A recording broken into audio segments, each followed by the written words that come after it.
They say a year is a long time in politics, and that adage is just as true for the royal family, as just over a year since the release of Prince Harry's Bombshell Spare, the revelations have continued as seen in Robert Hardman's new book, serialised in the Daily Mail.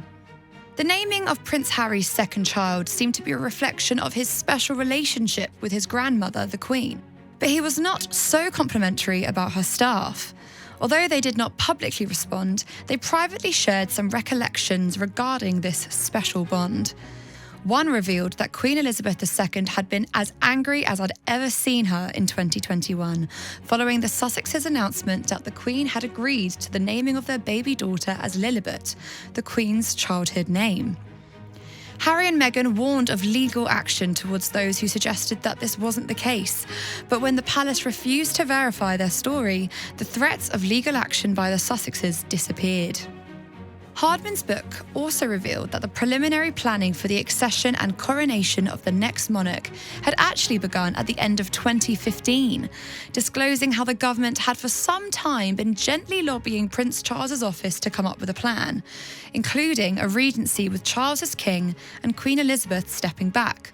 However, it was known that any attempt to approach the then prince on this topic had to be done carefully, as he didn't want to appear impatient or tempting fate. The next big revelation was about the relationship between Harry and Queen Camilla. Harry made it known in his memoir Spare that he believed she had conducted her own PR campaign at his expense. Harry wrote of how stories were conveniently leaked to the press when there was only one other person present. But this was not the full story, as 25 years prior, when a story was leaked to the press, it was traced back to Camilla's assistant, who had confided in her husband, who then passed the news on to others.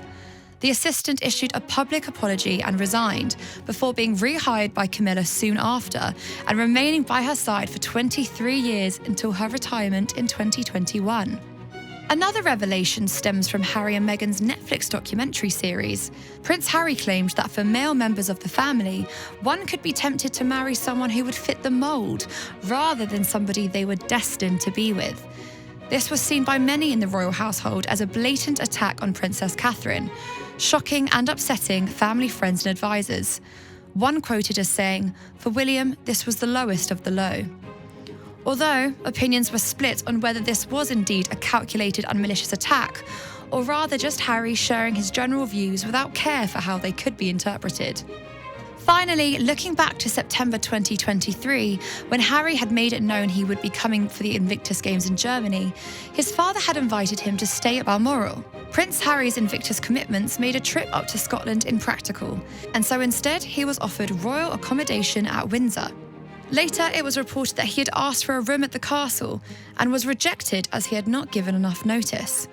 Sources revealed that in reality, the prince was not snubbed and was actually offered a room, but that he had already booked a hotel. But this year, the royal family will be hoping for a quieter year with fewer revelations. Whether it's an alleged insult to Kate or the truth behind Harry's supposed snub, remember, in the royal world, recollections may vary.